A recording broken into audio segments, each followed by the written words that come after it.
ভিডিওর মাঝখানে ওই ছোট্ট সাদা বিন্দুটা আসলে একটা সামুদ্রিক ঝিনুক, যেটা সমুদ্রের ভাটার জল যখন নামছে তখন ও বালির মধ্যে আটকে গিয়েছিল এবং বালির ভিতরে ঢোকার চেষ্টা করছিল। তো ওই দৃশ্যটাই আমি একটু ভিডিও তোলার চেষ্টা করেছি, কিন্তু আমাদেরকে দেখে ভয় পেয়ে যাচ্ছিল, তাই জন্য আবার নড়াচড়া বন্ধ করে দিচ্ছিল, সেজন্য ভিডিওটা ভালোভাবে তুলতে পারিনি। তো যাই হোক, আমরা কিছুদিন আগে গিয়েছিলাম মন্দারমণি। আর এখানে মন্দারমণি বেড়ানোর ছোটো ছোটো ক্লিপিং ভিডিও আর কি, ছোট্ট ছোট্ট অংশ একসঙ্গে যোগ করে আমি একটা রাফ ভিডিও বানিয়েছি। যে ভিডিওগুলো ভালো লেগেছিলো বলে তখন তুলেছিলাম, এবং এখন যাতে ভিডিওগুলো আমার গ্যালারিতে থেকে যায়, মানে ফেসবুক গ্যালারিতে, সেই জন্য এখানে একটা সব ভিডিও যোগ যোগ করে একটা বড় ভিডিও বানিয়েছি। আশা করি ভিডিওটা সবারই ভালো লাগবে। কিছুদিন আগে বাড়িতে একঘেয়ে লাগছিল, আর ভালো লাগছিল না, তাই মনে হচ্ছিল কোথা থেকে একটা ঘুরে আসি।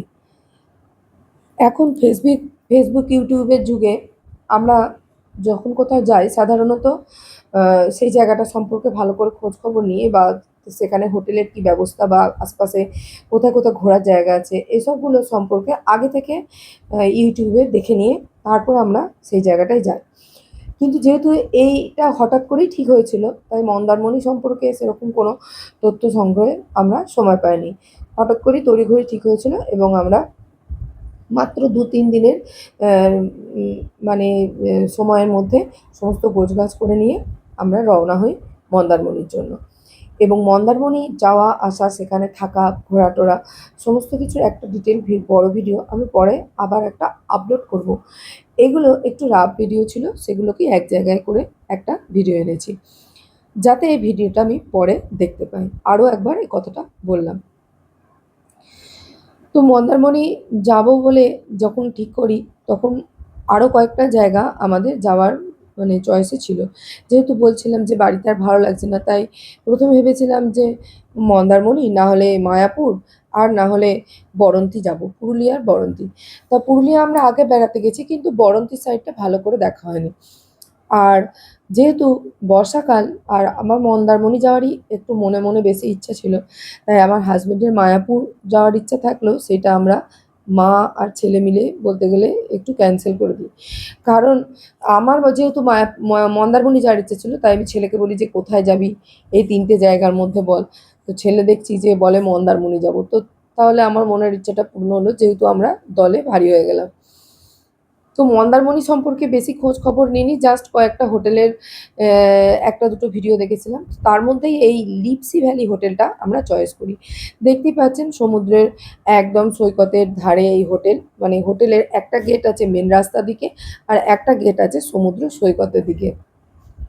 মানে আমি মন্দারমণি সম্পর্কে আগে শুনেছিলাম যে মন্দারমণিতে বেশ কিছু রিসর্ট আছে, যেসব রিসর্টে যে জোয়ারের সময় সমুদ্রের জল ঢুকে যায়। তা এরকমই একটা রিসর্ট হচ্ছে লিপসি ভ্যালি, এবং এরকম আরও রিসর্ট আছে বেশ কিছু। পান্থতীর্থ, আরও অনেক কটা রিসর্ট আছে। বেলাভূমি, দ্বীপ ভ্যালি, এরকম হীরক জয়ন্তী, অনেক এইসব রিসর্ট সমুদ্রের ধারে ধারে আছে, এবং আরও বেশ কিছু রিসর্ট আছে সমুদ্রের ধারে। তো এই লিপসি ভ্যালি রিসর্টটা তার মধ্যে ছিল। একদম মন্দারমণি যে মেন সি বিচ, তার পাশে এক বেলাভূমি বলে একটা রিসর্ট ছিল, আর ঠিক তার পাশেই রয়েছে এই লিপসি ভ্যালি রিসর্ট। তো অনেক হোটেলে আমরা খুঁজেছিলাম, কোনো হোটেলে ঘর পাইনি। যেহেতু তড়িঘড়ি যাওয়ার ঠিক করা হয়েছিল, তা হোটেলে যে ফোন করে যে হোটেলেই জানতে চাইছি যে ডবল বেডরুম আছে কিনা, তারা বলছে না, নেই। মানে বড় বড় ঘরগুলো আছে, যেগুলো 4 বেড, 6 বেড, এরকম ঘরগুলো আছে, ডবল বা ট্রিপল বেডের ঘর ফাঁকা নেই। এইটাই পেয়েছিলাম বলে এটাতেই চলে গিয়েছিলাম। যে আর ভালো করে কোনো রকম প্রস্তুতিও থাকেনি, তো যেটা পেয়েছি সেটাই চলে গেছি। কয়েকদিনের জাস্ট ছুটি কাটাবো, বেশ সমুদ্রের ধারে চুপচাপ বসে থাকবো, সমুদ্র উপভোগ করবো, এজন্যই গিয়েছিলাম, এবং সেই যে ইচ্ছাটা সেটা একদম পুরোপুরি সার্থক হয়েছে। বহুবার আমরা দীঘা গেছি, কিন্তু আমি ২০০১ সালে যখন দীঘা গিয়েছিলাম প্রথমবার বাবা মার সঙ্গে, তখন দীঘাতে একটা জলোচ্ছ্বাস দেখেছিলাম, যেটা কিনা দীঘার যে সমুদ্রের ধারে যে বাঁধানো বসার জায়গাগুলো আছে, ওগুলো টপকে জলটা ভিতরে ঢুকে যাচ্ছিল।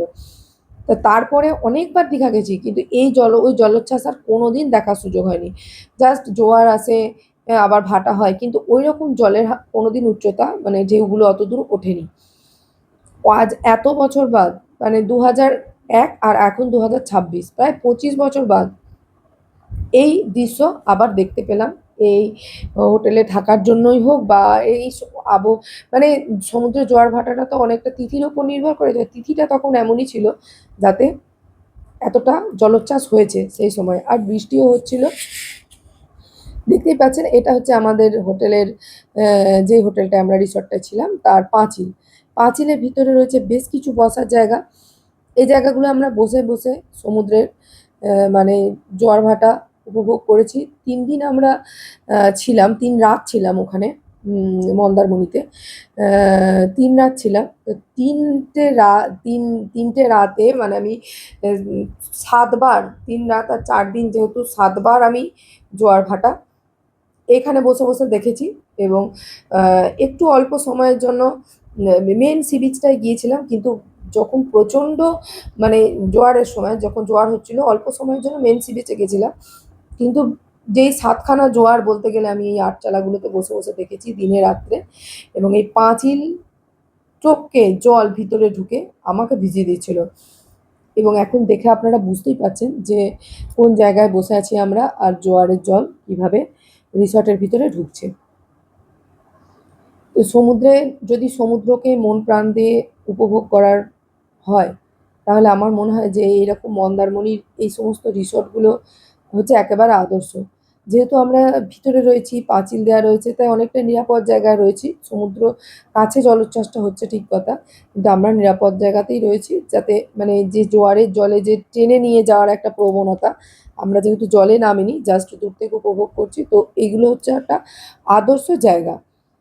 সমুদ্রের জলোচ্ছ্বাস দেখে, এটা ছিল 2য় দিন যেদিন আমরা মন্দারমণিতে গিয়েছিলাম।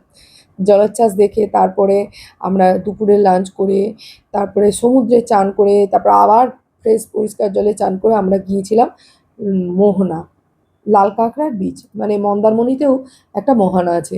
যেমন দীঘাতে মোহনা আছে, দীঘা মোহনাতে লাল কাঁকড়া দেখা যায় না, কিন্তু মন্দারমণি মোহনাতে প্রচুর লাল কাঁকড়া রয়েছে।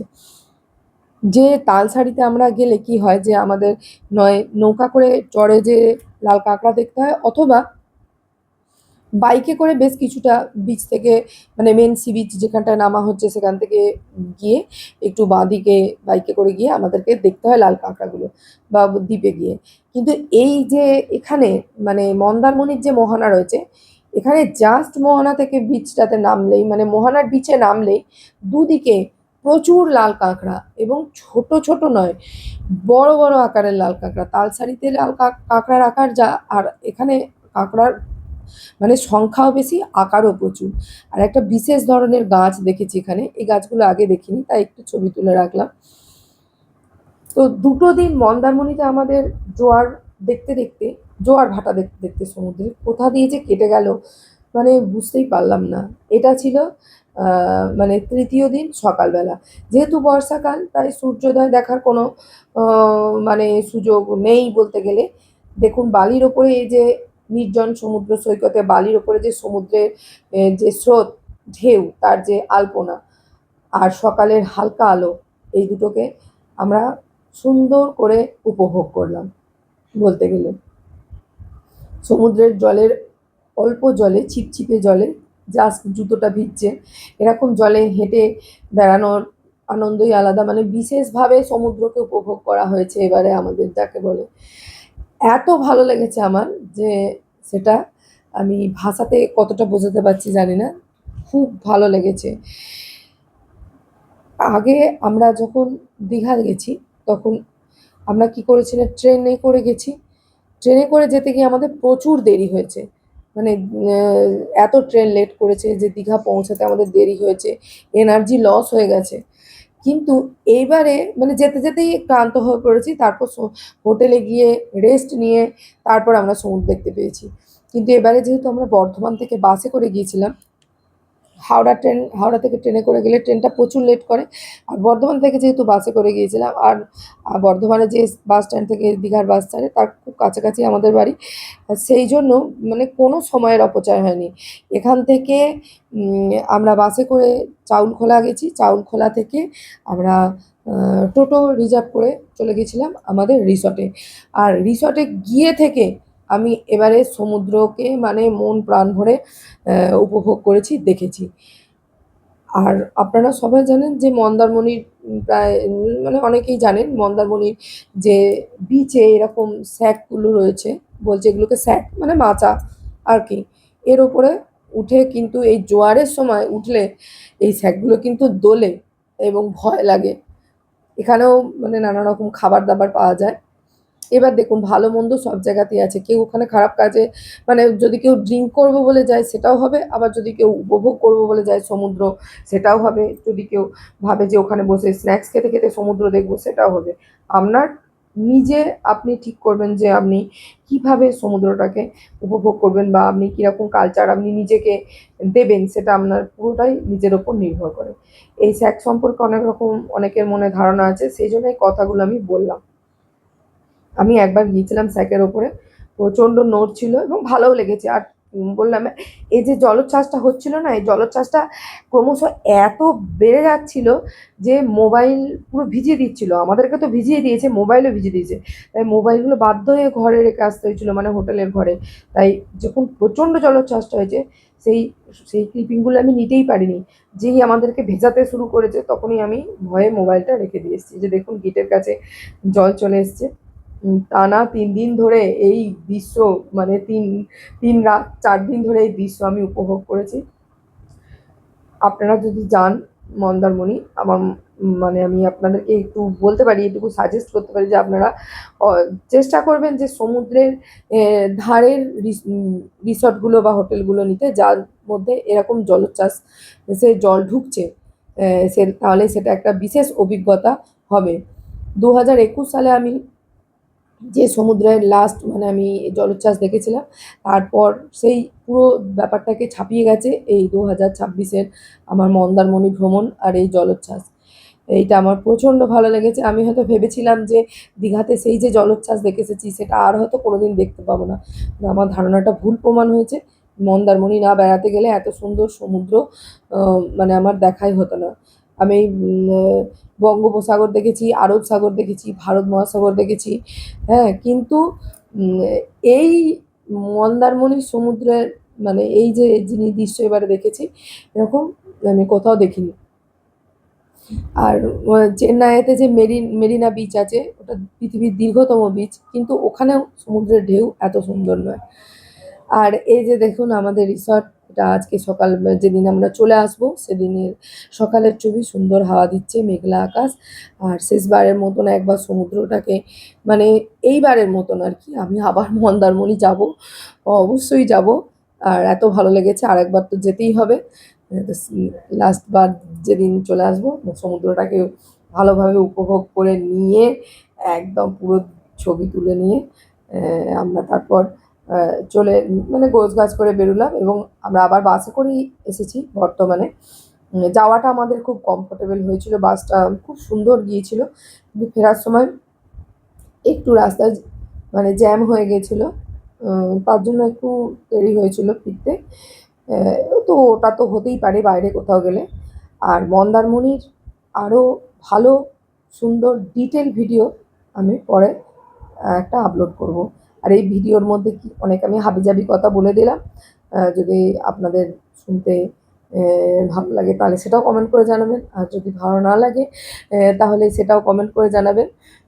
আর যেহেতু ভিডিও ক্লিপিংগুলো আমি রাখছি, সুতরাং সেখানে যদি আমি কিছু না বলি তাহলে একঘেয়েভাবে ভিডিওটা দেখতে কি সবাইকার ভালো লাগবে? বা আমি যখন পরে দেখবো তখন কি আমার ভালো লাগবে? ভালো লাগবে না। সেইজন্যই এই পাগলের মতন কিছু কথা বললাম। তো আজকের ভিডিওটা আমি এখানেই শেষ করছি। আমার ভিডিওটা শেষ পর্যন্ত যারা দেখেছেন তাদেরকে অসংখ্য ধন্যবাদ। আবার দেখা হবে পরবর্তী কোনো ভিডিওয়।